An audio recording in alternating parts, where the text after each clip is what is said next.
Good afternoon and welcome to another episode of Unscripted and Unchained RPG Review. I am DM Bloodworth, and as you can see by the graphics, today I'm going to be taking a look at Adventure Writing Like an Effing Boss. This is written by Venger Satanis. He has several of these little pamphlets on Drive-Thru RPG. This particular one is part one of a two-part pamphlet series, and it was like $3 for the PDF. And what I really like about these little pamphlets that Venger, has written is that there's a lot of really good ideas, and his way of DMing and his way of writing adventures, it gave me some ideas about how to open up and to to write things a little bit more risky than I might have thought of previously. So without further ado, I'm going to jump into the PDF, and I'm not going to show you the entire thing because obviously I think that you should go out there and pick up a copy of it. But I'm also going to spend some time going over an adventure that I'm pretty much 99% done. I just have the very last part of it to tie in, and I'm going to relate that writing back to his pamphlet here as well. So without further ado, going to jump right into taking a look at this. So here we have the PDF. And as you can see, he's not shy with his titling. All right, and let's see if we can scroll. There we go. Sorry about that. It's 14 pages. So he goes into a little introduction right here. No limits, and this is what I was talking about. So even though it'll never be super popular and won't make you rich, there are plenty of good reasons to write RPG adventures. Aside from, modern prudiness, there's virtually no censorship. In other words, when you're writing your own adventures, I mean, you're really the only limiting factor. You're not dealing with, a publisher that is going to say, hey, you know what, that crosses some kind of a line. You're going to be the judge of that based on, the players in your group and just based on your own preferences for writing as well. And so that's kind of a thing that he sets into your mind as you're beginning to write your project, is to just remember that the only limitations are ones that you're self-imposing. The elevator pitch. This is if you're looking to pitch it to something, to someone in order to publish it. But it's basically to have a single sentence or a two-sentence pitch, something that you would say in an elevator, trying to pitch your idea to someone. Writing with style. So every writer is going to have their own particular style, and I think that it's as someone who has written, I've written my own adventures for almost the entire time that I've been playing RPGs. Very rarely have I bought official produced modules. I've certainly played them, but when it came to running my own games, I always write my own adventures, and my adventure writing style is something that's certainly reflective in what Venger is talking about here, but it's something that I had done independently before having read this, obviously, because I've been writing my own adventures for almost 40 years. And I've just noticed that my style includes the same framework, the same formula. And I like to focus on various things, and I'll get into that as I go through what he's talking about here as well. So Rails, and this is a warning not to write your adventures in a very, railroaded fashion where, the more sandboxy, the more choices that the players have, and the more that you can think about and anticipate possible player actions. That way, you're not kind of scrambling as you're running the game, and it really does help to have these things written out. And I'll get into my writing style, when I go and show you my sample as well. But the anatomy of an adventure. So adventure needs an opening, inciting the incident. So what kicked things off? So how do you get the characters, and the players started in the adventure? There's got to be action, there's got to be a climax, and then there's got to be a resolution, which he calls a denouncement. And this is just a basic framework that all adventures have, regardless of the writer. If you're not introducing the characters, if you're not getting them incited into it, dragging them into the adventure, getting them hooked, if there isn't action, if there isn't a climax, and if there isn't a resolution, then you really haven't written an adventure. I don't even know what you've written. You've written something that's probably unworkable and unplayable. So just make sure you hit these components of adventure writing. So starting the scene, he talks about the three things that you always want to ask when crafting a scene: who's involved in it, where is it taking place, and what is the conflict about? So what's going on? The heart of the scene is, what's the and this could be the heart of an adventure as well. Yeah, and when I read this, I thought about a movie, Miller's Crossing. If you haven't seen Miller's Crossing, or you don't know some of the story behind Miller's Crossing, Miller's Crossing was originally a short where probably like a 10 or 15 minute long movie where it's a mobster being escorted out into the woods, and he is going to be executed, and he's begging for his life, and the other mobster kind of lets him off and pretends that he shot him, and the guy runs off. And I won't blow the rest of the story. If you are going to go and watch that movie, it's an incredible movie. But that was a short where they then built an entire movie around that particular scene. So that would be the heart of the scene, and your adventure should have that as well. And it could come at any point in the sequence, although obviously it shouldn't take place in the very beginning of an adventure. It's probably the final conflict and resolution of the adventure. And once again, I have something very similar in my own. Here's some decent artwork here. As we take a look at it, kind of creepy looking stuff. So making conflict more interesting. And so this gets to writing style and how you're going to present this to your players. And that is, even if it's something fairly mundane, you still want to spice it up a little bit. You still want to make it interesting. If they're encountering a thug in the street,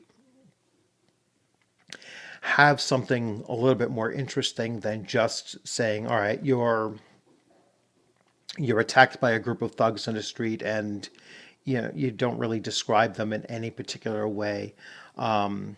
So make something unusual. Describe something that they have that's unusual, or something that they say that's unusual, something that they're doing that's unusual, and so on. So he gives you several several options here to consider while you're running them through that. And then the unusual thing could be dangerous or harmful, it could be never seen before or unknown, and so on. Upping the ante or increasing the stakes the of the action is also something that you have to be prepared to, sometimes do. Like if you're seeing, and this is not exactly connected to what he's writing here, this is my own, is that you always have to be prepared as a game master to up that ante, kind of on the fly, because characters tend to players, tend to outthink you in some of your things, or they tend to outperform what you had planned for them. So, you always have to be ready to, increase the complexity or the difficulty of what's going on. Um, the trailer test. So, think about what you've written and think, is this something that has a real wow factor to it? So you're trying to put yourself in an outside person's view instead of just your own view as the writer of it. The law of three. So he talks about, the holy trinity of adventure writing: interaction, exploration, and combat. I have slightly different take on that, which I will get into as well, and so on. And then he goes through, he wraps it up, and like I said, I'm going to save some of that for later. So once again, $3 PDF gives you a lot of sound advice. So I certainly recommend doing that. So let me give you a quick look at an adventure that I'm writing.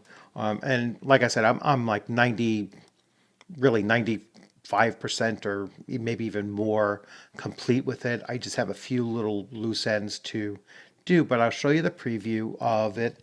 And this is an adventure that I'm going to be running in an upcoming gaming convention, Rising Phoenix Con in Marlborough, Massachusetts, I believe, in April 17th to the 19th. So I'm running 2 sessions of this particular adventure. I'm not going to give too many details of the adventure, just in case on the outside that somebody watches this video and is actually attending.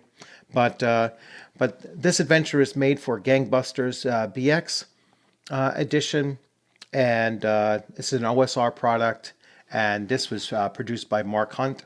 And I have a video for this, and I'll attach it to the end of this video as well. So let me show you the adventure that I had written. So it's called Whiskey Creek Runs Red, and it's obviously set in Prohibition era, Gangbusters 1920s, and I specifically set it in New York City.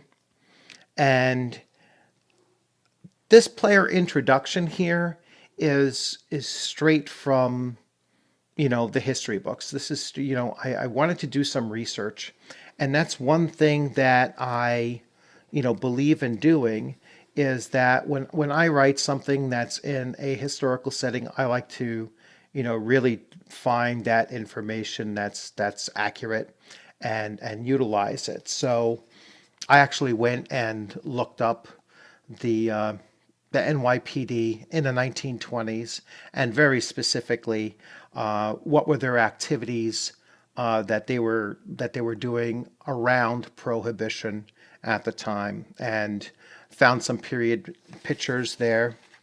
So as you can see, go in here, and I like to write my adventures, even if I don't intend to sell these. I like to write them and format them so that it is set up the way that you would see a professionally printed one. That, to me, just as a GM, I like to be able to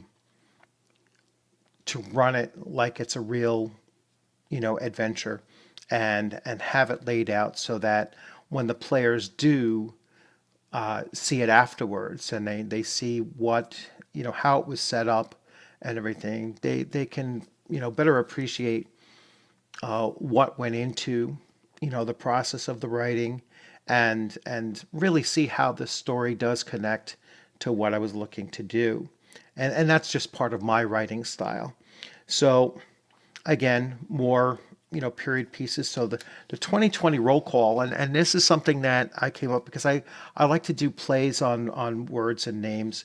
And so the 2020 roll call comes from the fact that when I did the research, and after roll call, the Let's Be Careful out there is if you watched Hill Street Blues back in the 1980s, which was a, very famous police drama. That was what the sergeant used to tell them all. And so it's kind of a throwback. A lot of players would pick up on that. Here's where the 2020 comes from, and this is kind of the nickname of the particular squad of police officers, and it's their precinct. So when I did the research, I found that I looked up for the patrol areas of the NYPD during the 1920s. And so I found that, District 20, the 20th precinct, or Ward 20 and the 20th precinct, and this is the actual map of it. And the other reason why I, selected this particular one is because virtually every weekend I travel out to 8th Avenue. So this is 8th Avenue and the mid to high 30s area. So I'm very familiar with this area now, and so I thought it would be pretty neat to set it up there. Now, where Venger had talked about Sandbox, there are several different choices that the players can make when they get to this part of the adventure. They go out and they're out on the beat, and all of these are using different elements of the rule book. And that's the other thing. Since it is a convention game, I wanted to make sure that I was showcasing a lot of the different types of rules that are in the game, so that the players being introduced to a new game system would actually get everything out of the experience. And so we have on the beat, we have a stakeout, and this is using the various skills and rules that are in the game. So the stakeout actually uses the random crime rules that could take place. I created a chart, so the effectiveness and of the stakeout, and an investigation chart. There's an evidence chart that can be gained, and the evidence chart is based on some of the results of the stakeout chart. And so there is that carryover, so that player effectiveness or player character effectiveness will impact not just the moment, but it will drive the story forward as well, and have impact, long-lasting impact, all the way to the end result. So we go through just the basics of the different aspects of the adventure. So the characters are going out and they're investigating, they're searching for, for connections.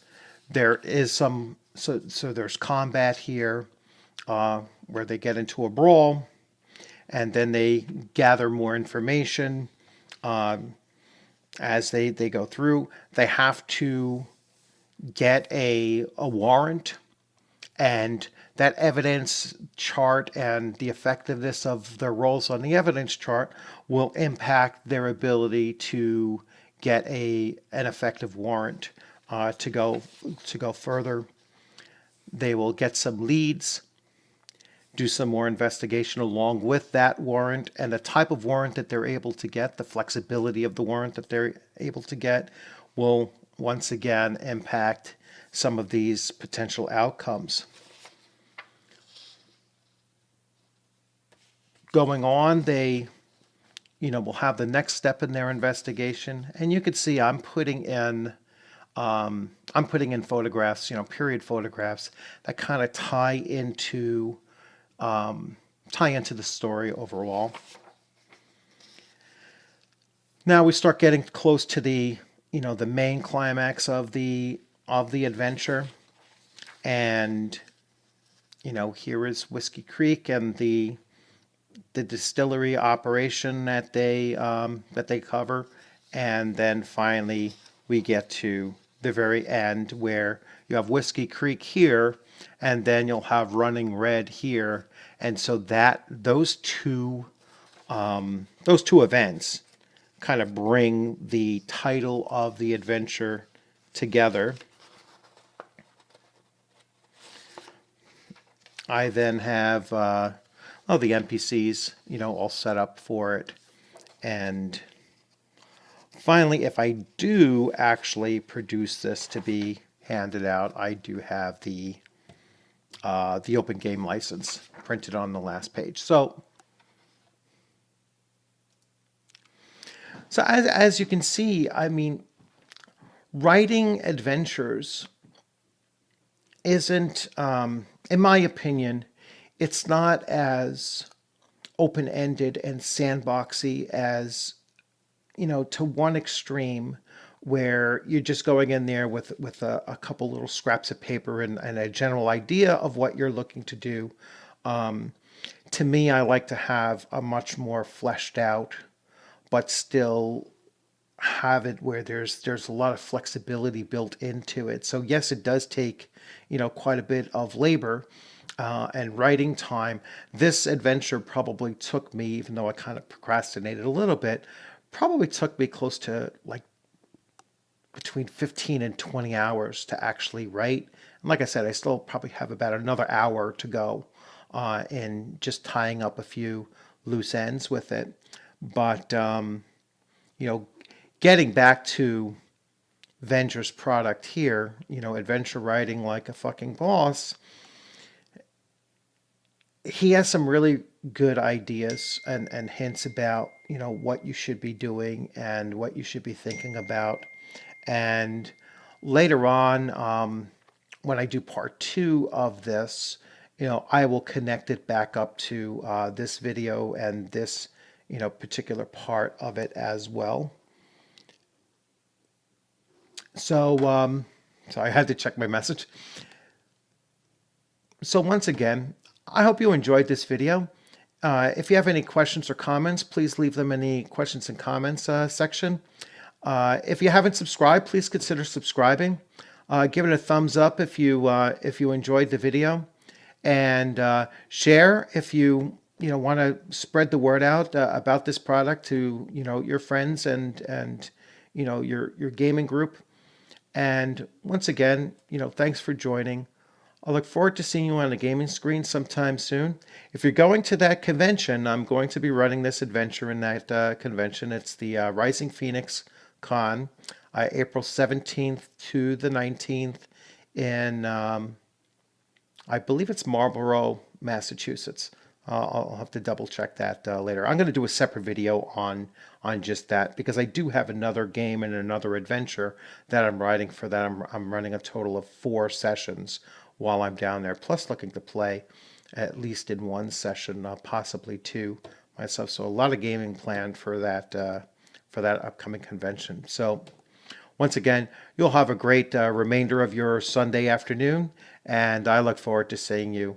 Thanks for joining.